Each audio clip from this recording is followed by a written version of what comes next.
उत्तराखंड में महज 6 महीने के भीतर ही क्या धामी सरकार का जादू उतरने लगा है। जिस भरोसे जिस उम्मीद के साथ बम्पर बहुमत के साथ दोबारा भारतीय जनता पार्टी की सरकार बनी और चुनाव हारने के बावजूद धामी को मुख्यमंत्री बनाया गया, तो क्या उससे बीजेपी में ही एक खेमा अंदर खाने नाराज है और वो नाराजगी अब धीरे धीरे बाहर आने लगी है। क्योंकि जो हालिया घटनाक्रम हुए हैं, चाहे वो यूके 888 का मामला हो, जो भर्ती प्रक्रिया में गड़बड़ी की शिकायतें आई, फिर उसके बाद उस पर कार्रवाई और तमाम तरीके के सवाल अभी भी उसमें बरकरार है। क्योंकि कहा यह जा रहा था कि सफ़ेद पोश पकड़ा जाएगा, लेकिन अब तक पकड़ा नहीं गया। दूसरी ओर जो विधानसभा में नियुक्तियां बैकडोर हुई और उसके बाद उस पर एक्शन हुआ, उसे लेकर भी कई तरीके के सवाल उठे हैं।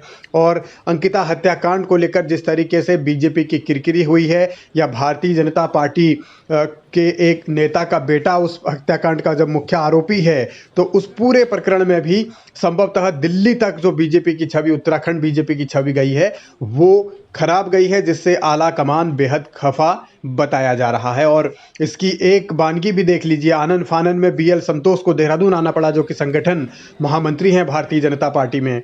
आरएसएस से वो ताल्लुक़ रखते हैं, आरएसएस ही संगठन महामंत्री भारतीय जनता पार्टी में नियुक्त करता है। तो इन परिस्थितियों में अचानक उनका आना और उसके बाद की जो परिस्थितियां हैं धामी को लेकर, सवाल ये है कि क्या पुष्कर सिंह धामी भारतीय जनता पार्टी के नेताओं की आंखों में अब खटकने लगे हैं, और क्या 6 महीने के भीतर ही उनका जो एक जादू था, उस जादू को अब जो पट्टी बांधी गई थी, उस पट्टी को उतारने की कोशिशें हो रही हैं। और इन पहलुओं के बीच धामी के लिए कितनी बड़ी चुनौतियां हैं, क्योंकि सियासी तौर पर उत्तराखंड में अस्थिरता का माहौल हमेशा से रहा है, और ऐसे में किसी को स्थायी मान लिया जाए ये कहना बड़ा मुश्किल है। स्थायी मतलब कि 5 साल तक वो बरकरार रहेगा, जैसे त्रिवेंद्र रावत ये लग रहा था कि 5 साल पूरे कर जाएंगे, लेकिन ऐसा हो नहीं पाया। और इन हालात में अब जबकि एक के बाद एक सवाल उठ रहे हैं, सरकार की छवि के लेकर सवाल हैं, और बार बार ये कहा जा रहा है कि मंत्रिमंडल का विस्तार हो रहा है। महज 6 महीने के भीतर ही कई बार ये सवाल उठ चुके हैं, कब होगा मंत्रिमंडल का विस्तार या फेरबदल। तो इन हालात में अगर बीएल संतोष ने देहरादून आकर क्या चर्चा की है नेताओं के साथ, आखिर उनको क्यों आनन फानन में आना पड़ा और क्यों अचानक इस तरीके से उन्हें एक बैठक बुलानी पड़ी, उस बैठक में क्या हुआ, ये भारतीय जनता पार्टी ने अब तक बतलाया नहीं है। अंदर खाने यही कहा जा रहा है कि पार्टी में भारी नाराजगी है। बहुत सारे नेता ऐसे हैं जो मौजूदा हालात में जिस तरीके से सरकार चल रही है और जिस तरीके से एक के बाद एक सवाल उठ रहे हैं, क्योंकि जनता ने तो पूर्ण बहुमत दिया था, लेकिन उस उम्मीद पर संभवतः सरकार खरी नहीं उतर रही।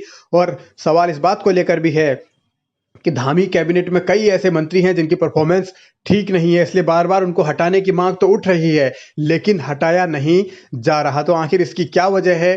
क्या इसके पीछे भी कोई साजिश है बीजेपी की अंदरूनी, या फिर धामी अभी दूर तक देख नहीं पा रहे हैं और राजनीतिक हालात आगे और बिगड़ सकते हैं?